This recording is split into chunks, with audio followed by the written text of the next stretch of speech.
kamar yadda muka sani ne inda muka bar abubuwa din da lokacin da a wancan tsari sarakuna suna taimakawa wajen cewa ganin yara sun je makaranta, iyaye sun sa 'ya'yansu a makaranta kuma sun zauna a makaranta kuma ana samun hanyar da za a taimake su je waɗannan makarantu din da sauransu. To amma yanzu da yake babu wannan, sai ka ga cewa ƙoƙarin da gwamnati suke yi, gwamnatoci duka suna ƙoƙari su ga cewa sun inganta sha'anin ilimi, to amma har yanzu abin yana cin tura musamman a nan arewa. Don wurare da yawa har yanzu mutane ba su tura 'ya'yansu makaranta. Labarai ma da nake ji kwanaki a Borno, ana ba iyaye kuɗi ne saboda su sa 'ya'yansu a makaranta. Kaga waɗannan abubuwan duk sun faru ne saboda yadda muka cancanza a sauran al'adunmu da kuma yadda muke tafiyar da al'amuranmu. Amma in dai aka sa sarakuna a cikin al'amura, na tabbata abubuwa ɗin za su gyaru. Allah ya taimake ka. Al'umman arewa musamman matasa wanda su suka kowa yawa a al'umma kowace ita, kuma ita ce matasan nan sune ginshikin al'umma, ya kasance suna cikin wani hali na shaye-shaye, sata da abubuwa da tabarbarewa tarbiyyar su gaba daya. In aka diba aka yi magana sai ka ga cikin complaints din da suke bada suna danganta complaints din da iyaye da kuma iyayen kasa. Ranka dade, akwai abin da aka tofa mana ne? To ai wannan abin da muke fama da shi kenan kullum, abin da fama da shi kenan kullum a namu na iyayen ƙasa ɗin, na shugabanni da sauransu. Abin da muke faɗa tuntuni shine ba za mu gyara al'amuran da ke gabanmu ba sai iyaye sun tashi tsaye, na farko wajen tarbiyyar yara kuma ba wai su kaɗai ba, na sha'anin ilimi. Allah maɗaukin sarki ya faɗa mana cewa mu dinga neman ilimi ko ina ne, har zuwa birnin Sin. Wato a lokacin nan ana ganin birnin Sin shine yake kamar bangon duniya, an ce ko ina ilimi yake ka je ka neme shi. To mu sai muka bar wannan, sai muna ganin kamar cewa idan mutum ya samu ilimin addini ya ishe shi.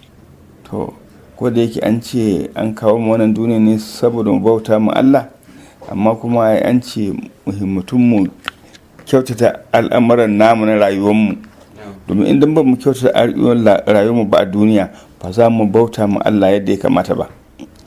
To shi yasa maganar ilimi yake da muhimmanci.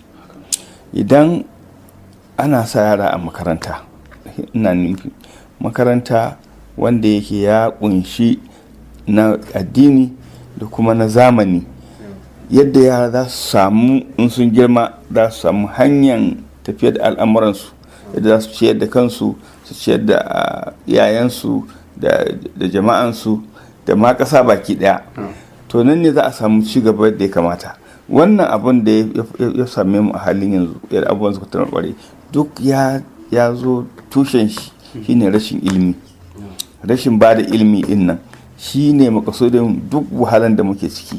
Da mutanenmu sun himmatu da maganan ba da ilimi, na ilimi na addini da na zamani, ba za mu samu wannan ba. Kullum na faɗa ma mutane na zaga cewa tun yaro yana kamar shekara 3 ya kamata a soma koya mashi addinin shi, a soma koya mashi duk abubuwan da ya kamata ya sani Qur'ani. Kafin yaro ya kai shekara 12 ya yi nisa ga wannan.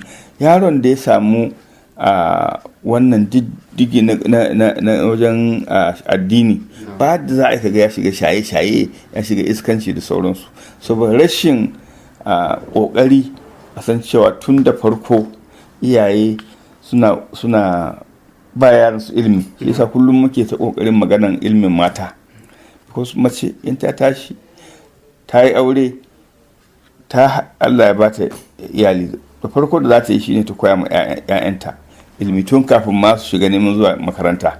Yana da muhimmanci kwarai da gaske. Shi yasa ilimin mata yake da muhimmanci.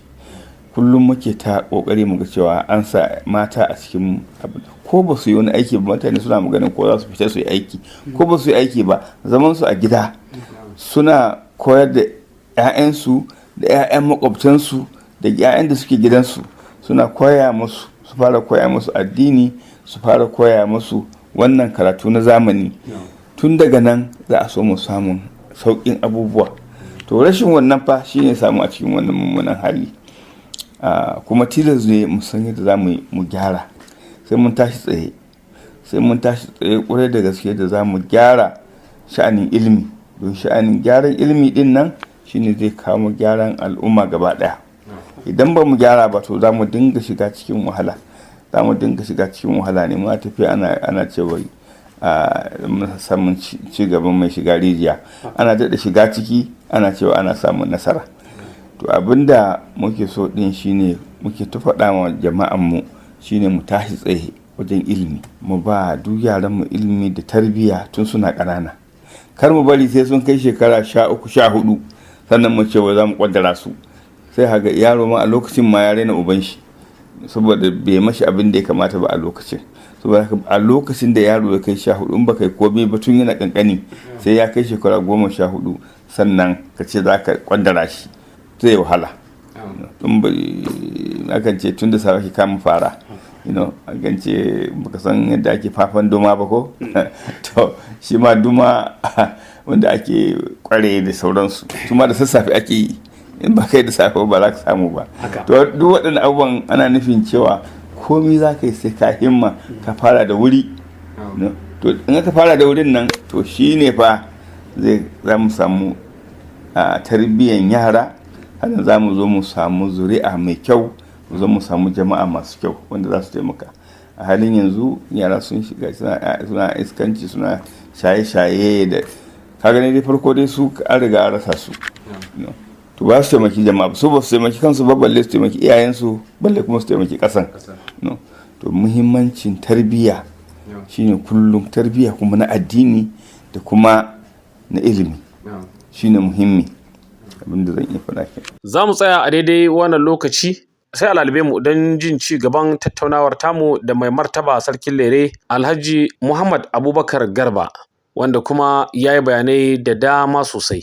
Insha Allah za mu ci gaba da tattaunawa ɗaya bayan ɗaya har mu kai ƙarshen wannan shiri. Sunana Rayyan Musa Lere nake cewa mu zama lafiya.